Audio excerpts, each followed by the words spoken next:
Hello Kapper, this is your medical esthetician Lynn at nakikita po ninyo na nag-renew na yung skin doon sa buttocks area ng ating pasyente. So syempre po ako po yung tutulong sa kanya na magtanggal niyan para masigurado po na hindi siya magkakasugat at hindi rin po masasayang yung kanyang effort sa pag-aantay.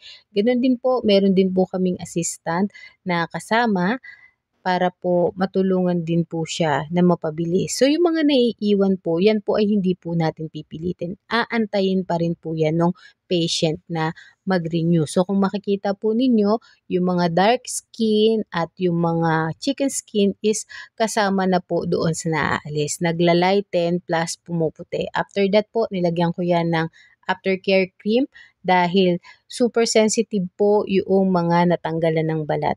At kailangan po may whitening cream yun para continuous yung pagputi. At bukod po doon, in between, after 2 weeks po, meron pong isang procedure ulit na gagawin para ma-maintain na po yung pagputi po talaga ng kanyang buttocks area.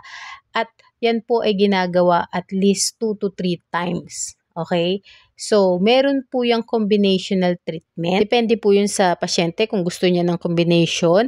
Pero ako po talagang sinasuggest ko na kapag ganito yung procedure is combinational treatment. Kasi ito, tinatanggal natin yung unang layer ng skin at maganda po yung kinalalabasan. So, para mas ma-maintain at mas mabilis yung magandang resulta, kailangan po natin siyang i-combine doon pa sa ibang aesthetic procedure. So, ito naman pong combination treatment niya is after 2 weeks, doon ko na po sisimulan yung combination procedure. So, very satisfied yung ating patient. Ang sabi niya, ang kinis naman ng ng buttocks ko, parang mukha ng baby. Kasi po talagang napakakinis. At ito po yung mga natanggal. Siyempre, pabalik-balik ako sa bahay ng patient para po maalalayan siya. Simula't simula hanggang dulo po. Talaga pong hindi ko binibitawan yung patient. At the same time, nakapromo po tayo. Pwede po kayong mag-message sa akin kung gusto po ninyong i-avail yung ating Botox whitening treatment. Meron din po tayong warts removal, PECAS, at nandoon po sa list yung akin pa pong mga aesthetic home services.